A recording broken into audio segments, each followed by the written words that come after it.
नमस्कार, स्वागत है आप सबका हमारे खास कार्यक्रम देश देशांतर में। मैं हूं कवीन सचान। आईआईएम की स्वायत्तता के बाद केंद्र सरकार ने भारतीय प्रौद्योगिकी संस्थान यानी आईआईटी को स्वायत्तता देने की संभावनाओं को तलाशना शुरू कर दिया है। मानव संसाधन विकास मंत्रालय ने आईआईटी कानपुर के चेयरमैन एम आनंद कृष्णन के नेतृत्व में 23 आईआईटी पर सरकारी नियंत्रण को कम करने की व्यावहारिकता का पता लगाने के लिए 7 सदस्यीय समिति बनाई है। खड़गपुर, मद्रास, बॉम्बे, दिल्ली और कानपुर आईआईटी के निदेशक समिति में शामिल हैं और समिति को विशेष तौर पर आईआईटी के बोर्ड ऑफ गवर्नर्स बीओजी की संरचना में बदलाव का सुझाव देने के लिए कहा गया है। आईआईटी अधिनियम की धारा 11 के अनुसार बोर्ड ऑफ गवर्नर्स यानी कि बीओजी के 9 सदस्य हैं, जिनमें से सभी सीधे या परोक्ष तौर पर सरकार की ओर से मनोनीत होते हैं। समिति अब ये भी जांच करेगी कि क्या बोर्ड ऑफ गवर्नर्स यानी बीओजी को संस्थान के उन कानूनों में संशोधन करने का अधिकार दिया जाना चाहिए जो दिन प्रतिदिन के लिए जरूरी हैं। समझेंगे स्वायत्तता के मायने, जरूरत क्यों है और आगे इसका फायदा क्या होगा। हमारे साथ 3 बेहद खास मेहमान हैं। प्रोफेसर सुषमा यादव हैं, सदस्य हैं यूजीसी से, आपका स्वागत है मैम। हमारे साथ प्रोफेसर एससी हसनैन साहब हैं, वाइस चांसलर हैं आप जामिया हमदर्द में, सर बहुत बहुत स्वागत है। और हमारे साथ डॉक्टर पंकज गुप्ता हैं, आप अध्यक्ष हैं IIHMR यूनिवर्सिटी कैंपस, आपका स्वागत है। शुरुआत में सुषमा मैम आपसे करना चाहूँगा, क्योंकि आईआईटी जैसे संस्थान जिस तरीके से काम कर रहे थे और अगर हम ये ना देखें कि वो स्वायत्त हैं या नहीं हैं, और जिस तरीके की उनकी छवि या फिर जो उनका स्टेचर है, क्या उसे और स्वायत्तता की जो ज़रूरत पड़ रही है या मांग है, ये कितनी वाजिब दिखती है, ज़रूरत कितनी है इसकी? देखिए, स्वायत्तता हर संस्था और हर व्यक्ति चाहता है। ये एक ऐसा स्वप्न है जो सब देखना चाहते हैं। इसलिए स्वायत्तता की बात हर संस्थान करता है। यदि राष्ट्र के विषय में बात करूं तो आप याद करें 1935 का पहला अधिनियम जो आया था वो प्रांतीय स्वायत्तता का अधिनियम था। यानी भारत की स्वायत्तता हमने प्रांतीय स्वायत्तता से आरंभ की थी।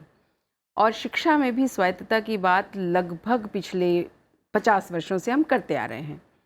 आईआईटीज़ ने अपनी ब्रांड बनाई है, उनका पूरे देश विदेश में सम्मान है। परंतु शायद इसके पीछे जो बात है स्वायत्तता के पीछे, उसको मैं इस रूप में देखती हूँ। हमने 5 आईआईटी से शुरुआत की थी, तो जो एक काउंसिल थी और सीधे विजिटर से जो उनका संबंध था और उस समय की जो व्यवस्था थी पूरी प्रशासनिक, वो शायद उनके लिए पर्याप्त भी थी, विद इन रीच भी थी, एक्सेसिबल भी थी, टाइम गिविंग भी थी। जैसे जैसे इनका विस्तार हुआ है और अब हम 15 पर पहुंच गए हैं और भविष्य में सरकार का ये निर्णय है और इच्छा भी है कि कुछ और आईआईटीज़ भी खोली जाएं। तो यदि वो आईआईटीज़ बनेंगी तो फिर एक विजिटर उतना प्रत्यक्ष तौर पर उनके साथ संपर्क में रहेगा कि नहीं, उसी प्रकार से बोर्ड ऑफ गवर्नर्स काम कर पाएगा। देखिए, जब ये खुली थी तो एल्यूमिनाई की बात कोई नहीं करता था, फ्रेमवर्क्स इस तरह के नहीं थे जो अब हैं, बेंचमार्क्स उस तरह के नहीं थे जो अब हैं। पूरे विश्व में हम कंपटीशन की बात, आईआईटी के सामने पहले कोई बात ही नहीं थी कि वो कंपटीशन किसी के साथ करें। They were an institution in themselves, par excellent, और सब लोग वहाँ जाना चाहते थे। पूरे विश्व में उनकी ब्रांड बन गई है। अब लेकिन रैंकिंग की बात करेंगे आप तो उसके और पैमाने हैं और बेंचमार्क्स हैं। इन सब को देखते हुए, क्योंकि सरकार भी चाहती है कि वो विश्व भर में भी अपना स्थान बनाए, अभी परसेप्शन में उनका स्थान है, रैंकिंग्स में भी वो स्थान बनाए, इसलिए सरकार के मन में ये बात आई है कि जैसे जैसे ये विस्तृत शिक्षा व्यवस्था बनती जा रही है और आईआईटीज़ का भी विस्तार हो रहा है, तो कहीं ऐसा तो नहीं कि इतनी संस्थानों को उसी प्रकार से पुराने प्रशासनिक ढांचे में, पुराने निर्णय निर्माण ढांचे में यदि हम रखेंगे तो वो जो अचीव करना चाहते हैं या जिस प्रकार अपने स्टैंडर्ड्स बनाना चाहते हैं वो बना पाएंगे कि नहीं। मैं समझती हूँ ये इसकी बैकग्राउंड है। और कहीं कहीं एक आध कोने से ये बात भी उभरी थी कि आईआईटीज़ में कुछ और ऑटोनॉमी, कुछ स्वायत्तता चाहिए, वो सरकार से प्रत्यक्ष कंट्रोल। ये सरकारी संस्थाएं थी, ये हम सब जानते, पूरी तरह से सरकारी थी, लेकिन अब धीरे धीरे सरकार स्वयं लिबरलाइज हो रही है। State is shrinking as we say in public administration. तो उसके साथ साथ सरकार यहाँ भी चाहती है कि शिक्षा के इन संस्थानों को, जो अपने आप में अद्भुत भी हैं और उच्च भी हैं, उनको भी स्वायत्तता यदि चाहिए तो सरकार देने को तैयार है। हसन साहब, आपका क्या नज़रिया है? क्योंकि आईटी की जब हम बात करते हैं, बिल्कुल ठीक कहा सुषमा जी ने कि उनका एक अपना स्थान है, किसी से कंपटीशन या हम तुलना कर ही नहीं सकते थे और उनकी जो ब्रांड वैल्यू है वो अपने आप में काफ़ी है। लेकिन अब जब निदेशकों की नियुक्ति या फिर उनके अधिकार इनको लेकर स्वायत्तता की बात हो रही है, हालांकि सरकार ने इसको लेकर एक कमेटी का गठन किया है, इसकी ज़रूरत कितनी दिखती है आज के दौर में? और इंटरनेशनल सिनेरियो में देखिए, जब हम कंपटीशन की बात करते हैं तो क्या इसकी ज़रूरत ज़्यादा अहम हो जाती है? ये बहुत ही आज के लिए बहुत ही सही कदम उठाया है सरकार ने। मैं IIT दिल्ली में प्रोफेसर हूँ। I am on deputation from IIT to Jamia Hamdard as a vice chancellor. I have seen IIT and I have seen what are the limitations that we have. हमारे साथ क्या पाबंदियाँ लग जाती हैं। एक तो हमारा बोर्ड ऑफ गवर्नर्स है, इसमें जैसा कि आपने बताया भी, मोस्ट ऑफ द नॉमिनीज या तो डायरेक्टली या इनडायरेक्टली सरकार के नियुक्त किए हुए हैं। अब आप देखिए क्या अभी रिसेंटली क्या हुआ। रिसेंटली एक साल पहले, लगभग एक साल पहले, सरकार ने ये फैसला लिया कि IIMs को स्वतंत्रता दिया जाए और उसका बहुत अच्छा परिणाम आ रहा है। मेरा मानना है कि बहुत अच्छा परिणाम आ रहा है। परिणाम इसलिए अच्छा रहा है कि अगर हम अपने बारे में निर्णय हम खुद कर लें, और हम कौन हैं? हम जो लोग हैं जो ऑलरेडी सफल हो चुके हैं। We are not going to be giving BOG membership to anybody, लेकिन गिन करके नाप तौल करके अच्छे अच्छे लोगों को बुलाएंगे।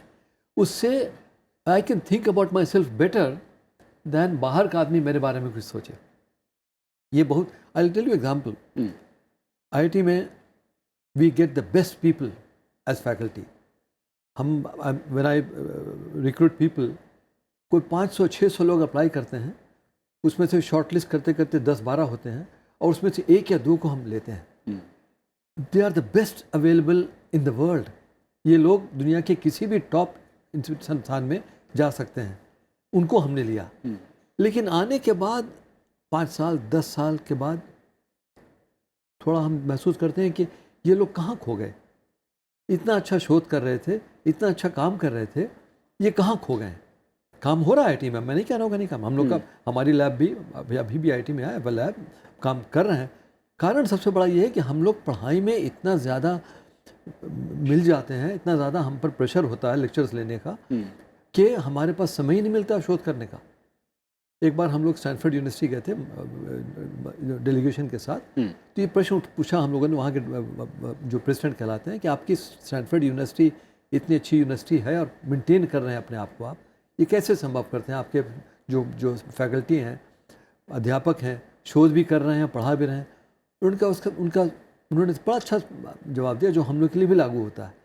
उन्होंने कहा 6 महीने हमारे अध्यापक पढ़ाते हैं और 6 महीने उनको पढ़ाने के लिए अलाउ नहीं, वापस लैब में चाहिए। और हम क्या करते हैं कि 6 महीने छोड़िए, आप 5 साल 4 साल 10 साल लगातार, फिर सडनली वेकअप करते हैं, अरे मैं तो बहुत पीछे रह गया। फिर आप ग्रांट लाते हैं, फिर आप शोध करते हैं। तो ये सब स्वायत्तता होगी तब हम ऐसा कर सकते हैं।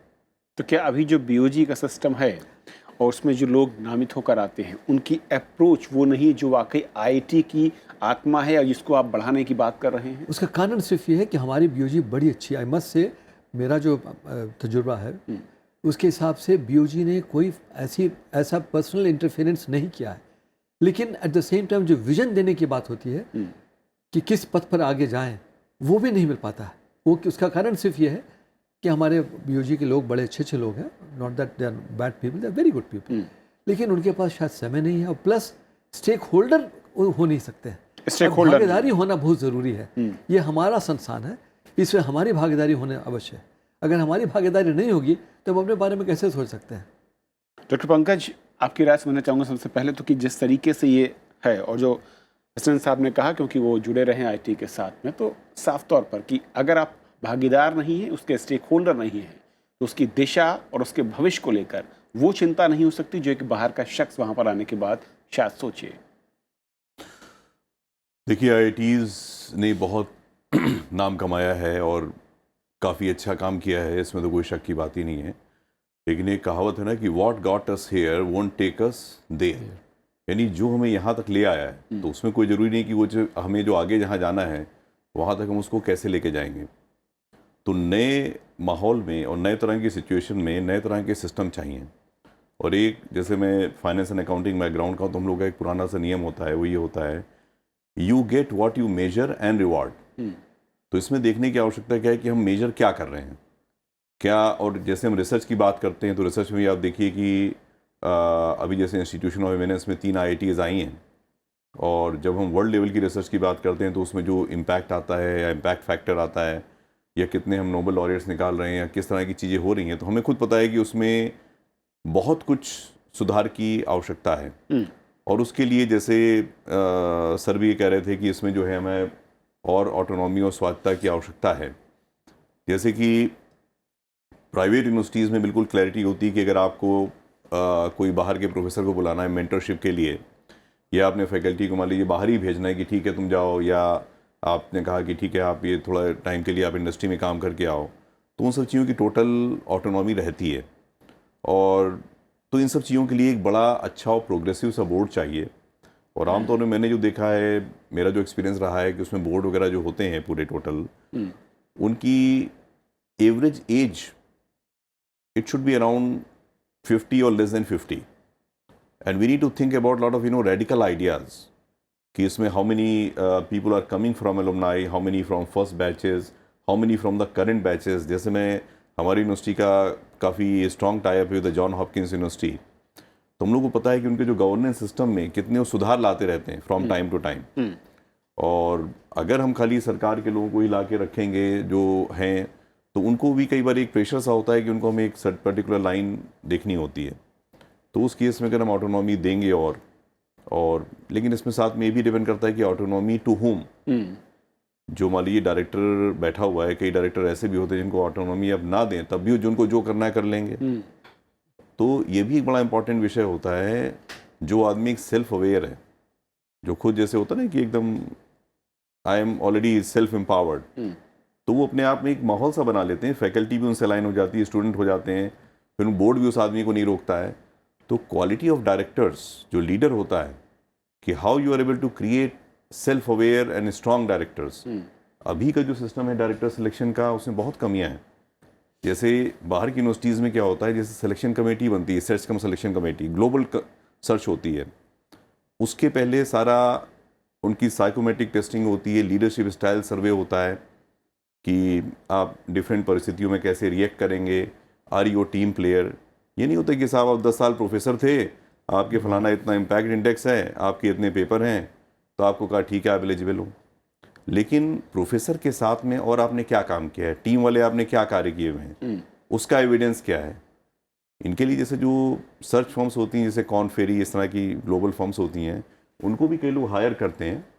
तो ये सब चीज़ों में काफ़ी बदलाव की आवश्यकता है, जो शायद एक करंट सिस्टम में शायद ना हो पाए। तो इसलिए स्वायत्तता की काफ़ी आवश्यकता है। अच्छा सर, लेकिन जिस तरीके से बीओजी वर्तमान में है और जो उनके पास अधिकार हैं, हालांकि उनको अप्रूवल लेना पड़ता है, लेकिन जहाँ तक मैं जानकारी रखता हूँ या जो मैंने देखा है, समझा और पढ़ा है, कभी भी ऐसा नहीं हुआ कि किसी बीओजी ने कोई अप्रूवल के लिए कहा हो और उसको डिनायल किया गया हो सरकार की ओर से, या फिर जहाँ से परमिशन ली जाती है फाइनली अगर राष्ट्रपति महोदय की ओर से कहें।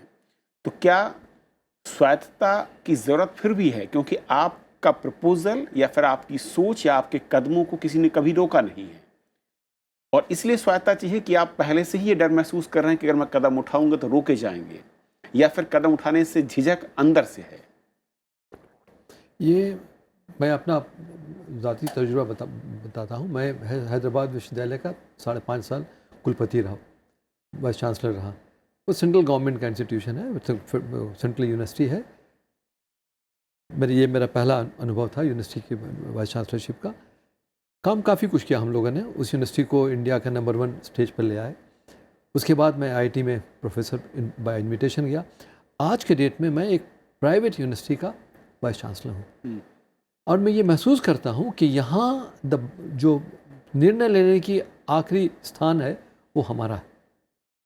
मैं अपने बोर्ड ऑफ गवर्नर्स के साथ, बोर्ड ऑफ मैनेजमेंट हम लोग कहते हैं, उसके साथ मिलके जो भी हमारे संस्थान के लिए उचित है वो कर सकता हूँ। कोई हमें रोक नहीं सकता। कोई हमें एक लक्ष्मण रेखा खींची हुई है, उस रेखा के अंदर आपको काम करना है, लेकिन उस रेखा के अंदर आप जो चाहें करना कर सकते हैं।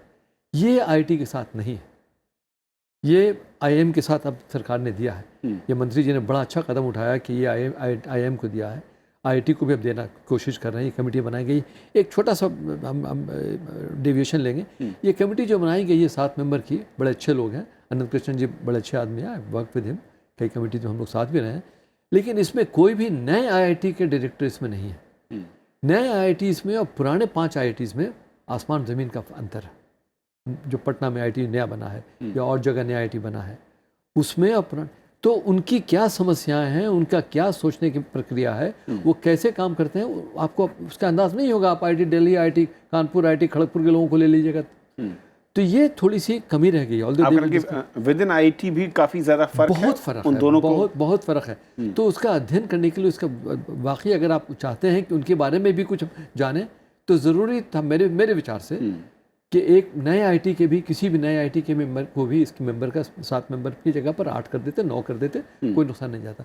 कमिंग बैक टू दिस, सबसे बड़ा जो हमारे साथ प्रॉब्लम आजकल ये हो रहा है, आईआईटी डायरेक्टर का सिलेक्शन, जैसा कि हमारे VS ने और भी बहुत अच्छी बात बताई, विदेश में क्या होता है, यूनिवर्सिटीज़ के वाइस चांसलर या डायरेक्टर्स का सिलेक्शन में सरकार का कोई भी दखल नहीं होता है, कोई भी नहीं होता है।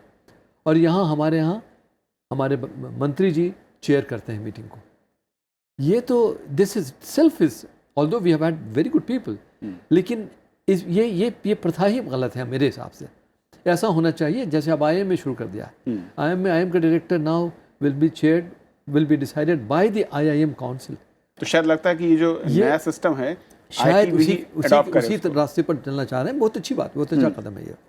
सुषमा जी, जो 2-3 बातें मेरे थोड़ा समझना चाह रहा था कि, और जो हसन साहब ने कही, वर्तमान जो BOG होता है, उन्होंने कहा कि जब आप बैठते हैं तो आपको लगता है कि सब कुछ पावर है और आप जो कदम बढ़ाना चाहते हैं उसका सपोर्ट मिलेगा, लेकिन क्या जो वर्तमान सिस्टम उसमें इतनी ज़्यादा बंदिशें रही हैं, या फिर ये इनहेरेंट है, हम मान लेते हैं कि शायद परमिशन नहीं मिलेगी इसलिए उस पर कदम नहीं उठाते हैं? दोनों बातें हैं। हमारे देश की शिक्षा व्यवस्था जब विकसित हुई, आप याद करें, उस समय देश में जो व्यवस्था थी, वो व्यवस्था मोनोपोली को कंट्रोल करने के साथ साथ व्यापार को कंट्रोल करने की भी थी, और इसलिए संस्थाओं को भी कंट्रोल करने की थी। उसका शायद एक कारण ये भी था कि हम बड़े संकुचित मन से चले और शंका की स्थिति में चले कि जो संस्थान हम बना रहे हैं, क्या वो सच में वो बन पाएंगे जो हम बना रहे हैं। और जैसे व्यापार के प्रति हमारी शंका थी, इसीलिए हमने कैपिटलिज्म को अनब्रिडल्ड नहीं रहने दिया, सोशलिज्म ले आए साथ में। वो सोशलिज्म भी अनडिफाइंड सोशलिज्म था। उसी चक्कर में लगभग सभी संस्थानों में हमने ऐसी व्यवस्थाएं बनाई जहां अंतिम नियंत्रण, और वो अंतिम नियंत्रण कब दिन प्रतिदिन के नियंत्रण में भी बदल जाता है, बड़ी फाइन लाइन होती है, पर वो नियंत्रण सरकार ने रखा। और वैसे उसके परिणाम शुरू में बहुत बुरे भी नहीं आए, लेकिन अब जिस प्रकार से शिक्षा का विस्तार हो रहा है और जिस तरह से उसमें ग्लोबल आउटलुक और ग्लोबल रीच दोनों चाहिए, और उसमें इंटरनेशनलाइजेशन भी हो रहा है। हम भी देख रहे हैं कि हम क्यों सिर्फ ब्रेन ड्रेन ही करते रहें, हम ब्रेन गेन भी कर सकते हैं, इधर भी कर सकते हैं, कैपिटल ड्रेन भी हो रहा है, वो कैपिटल गेन भी कर सकते हैं। ये सब सोचते हुए जब ये शिक्षा का विस्तार करना है तो ये बात हमें सोचनी पड़ेगी। वैसे मैं मानती हूँ हमारे नियमों में अच्छे कामों के लिए बहुत ज़्यादा रूप नहीं है, लेकिन सरकारी नियम जिस प्रकार से उनकी व्याख्या की जाती है वो कई बार बंदिशों में बदल जाते हैं, और उन नियमों के बाहर जाना थोड़ा कठिन होता है। जैसे यदि अब भी आप देखें तो लगभग सभी स्टेट यूनिवर्सिटीज़ केवल इस कारण संकट में हैं कि वहाँ पोस्ट सैंक्शन नहीं की जा रही हैं। अब पोस्ट सैंक्शन नहीं की जाएंगी तो आप विश्वविद्यालय का विस्तार कैसे करेंगे? IITs में भी जैसे बोर्ड ऑफ गवर्नर्स जो बन गया, और बोर्ड ऑफ गवर्नर्स यदि नॉमिनेटेड मेंबर्स हैं सभी के सभी, तो उनका कितना इंटरेस्ट और एक्सपर्टीज़ होगी, ये प्रोफेसर हसनैन मुझसे बेहतर बता सकेंगे और जानते भी होंगे। पर हम भी ये समझ सकते हैं कि नॉमिनेटेड मेंबर्स की अपनी लिमिटेशंस भी हैं और अपनी एरोगेंस भी है, क्योंकि वो वहाँ इसलिए हैं कि वो वहाँ हैं, और इसलिए इसमें थोड़ा बदलाव की आवश्यकता है। अब अगर आप रैंकिंग सच में ही किसी संस्थान की इम्प्रूव करना चाहते हैं तो आपको इनोवेट करना पड़ेगा। इनोवेट आप कैसे करेंगे यदि आप उन्हीं नियमों में बंधे रहेंगे जो अब तक बने हुए थे, जिनमें परिवर्तन भी आपके हाथ में नहीं है, एक और सेट ऑफ पीपल के हाथ में है। तो इसलिए इस शिक्षा के विस्तार और जो गुणवत्ता की हमारी इस समय दौड़ नहीं कहूँगी पर प्रयास है, उसके लिए स्वायत्तता आवश्यक है। और स्वायत्तता इसलिए भी आवश्यक है कि जो शिक्षा संस्थानों में हैं शिक्षित मस्तिष्क हैं, और वो मस्तिष्क ये जानते हैं कि इस संस्थान को बेहतर कैसे बनाया जाए। यदि हम उनको कमान संभलवाते हैं तो वो अपने एंटाइटलमेंट्स को समझें, ये तो सही है, लेकिन रिस्पॉन्सिबिलिटीज़ को भी उतना ही समझें, ये भी उनसे अपेक्षा की जाएगी। Autonomy never comes alone. लेकिन एक बात जब कही जाती है कि जब संस्थानों को आप आर्थिक मदद देते हैं तो उनको जवाबदेह भी होना पड़ेगा। जवाबदेही तो और ऑटोनॉमी का हिस्सा है। इसीलिए कहा जाता है कि ऑटोनॉमी देने से जवाबदेही कई बार खत्म हो जाती है। ये वाकई कितना सच है, कितनी आशंका मजबूत है ये? आशंका यही रही है सरकारों में, लेकिन मैं फिर भी कहूँगी अभी हम भारत को उस अवस्था में तो नहीं कह सकते कि हम विश्व की तरह, क्योंकि स्टैनफोर्ड सरकार की यूनिवर्सिटी नहीं है, ऑक्सफोर्ड सरकार की यूनिवर्सिटी नहीं है, और जो बोर्ड ऑफ गवर्नर्स है पैसा देता है तो वो ये भी जानता है वो क्या करे। लेकिन ये बात भी बिल्कुल सही है कि यदि आप साल भर वही उसी तरह से फ्रेमवर्क में पढ़ाते हैं कि 4 क्लास रोज़ लेनी है या 2 क्लास या 8 क्लास लेनी है, वही करते रहेंगे तो आप कभी शोध नहीं कर सकते, वो गुणवत्तापूर्ण नहीं कर सकते, और इनोवेटिवली तो आप सोच ही नहीं सकते। इसलिए इन दोनों के बीच में एक फाइन बैलेंस आना चाहिए, और मेरी समझ ये है कि सरकार वो बैलेंस लाना चाहती है। ऑटोनॉमी का मतलब उनको बिल्कुल स्वायत्त छोड़ दें ऐसा तो नहीं है, क्योंकि सरकार फंड कर रही है, लेकिन ऑटोनॉमी का मतलब ये है कि वो एकेडमिक ऑटोनॉमी उन्हें अवश्य होना चाहिए, और अच्छे कार्य और गुणवत्तापूर्ण परिवर्तन करने की ऑटोनॉमी अवश्य इन संस्थानों के पास होनी चाहिए। डॉक्टर पंकज, जब हम कंपेयर करते हैं, क्योंकि आज की दुनिया, जब हम कहते हैं कि एक बहुत छोटी सी दुनिया हो चली है, और इस टेक्नोलॉजी के माहौल में, सदी में, दुनिया के अलग अलग देशों के हम जब यूनिवर्सिटीज़ को देखते हैं और जब भारत के इन प्रतिष्ठित संस्थानों की बात करते हैं, लेकिन जब कंपैरिजन की बात आती है और जो बात कही कि गुणवत्ता और शोध की बात, वहाँ पर हम लगता है कि तेज़ी के साथ पिछड़े हैं और दुनिया के अलग अलग देशों में यूनिवर्सिटीज़ ने बहुत ज़्यादा तरक्की की है। क्या बड़ी बदलाव और एड ऑन करना चाहेंगे स्वायत्तता के साथ, जो ज़रूरी है अगर हम उनके एट पार जाना चाहते हैं? बिल्कुल, आपकी बात से मैं पूरी तरह सहमत हूँ, और इसमें भी यही बात आती है कि अगर हमारे पास एक फ्रीडम है अपना कार्य करने की, तो उस केस में हम देखेंगे, मान लीजिए हमारे कुछ प्रोफेसर हैं जो खाली रिसर्च में ही इंटरेस्टेड हैं, तो हम उनको रिसर्च प्रोफेसर बनाएंगे, उनको उस तरह से पूरा सपोर्ट देंगे, कहेंगे ठीक है भाई आप मत पढ़ाइए, आपको अपना जो कार्य करना हो आप करिए। तो जैसा कि सुषमा जी कह रही थी कि देखिए कुछ हमें लेवल ऑफ कंट्रोल चाहिए। मेरा कहने का मतलब ये कि कंट्रोल हमने करके इतने साल देख लिया और हमने क्या प्राप्त किया। ठीक है, हम सब जानते हैं कि आईआईटी में जो मेन जो फोकस है, it is mainly coming because आपके पास इतने सारे ब्राइट स्टूडेंट्स हैं, वो आते हैं, उनके साथ में हम सब जानते हैं उस चीज़ को कि वो जहाँ पे भी रहेंगे बच्चे, और वो कुछ ना कुछ बढ़िया काम कर ही लेते हैं उसमें, लेकिन साथ में उसमें लग करके एक एक बच्चे के लिए हम उनको देखें कि भाई ये किस चीज़ का बीज है। ये मान लो हमारा एप्पल का बीज है, तो उसको हम कश्मीर टाइप की जगह में लगाएं और इसको इस तरह से मेंटर करते हुए यहाँ से यहाँ पहुँचा दें, तो उस लेवल का जो प्रयास है वो अभी हमारी आईआईटीज़ में नहीं होता है। मतलब जहाँ तक मेरा अपना जो लिमिटेड एक्सपीरियंस है वो मैं कहना चाहूँगा। और उसी तरह से फैकल्टी मेंबर के साथ भी कई लिमिटेशंस रहती हैं कि भाई हमें ये करना है, ये भी देखना है, वो देखना है।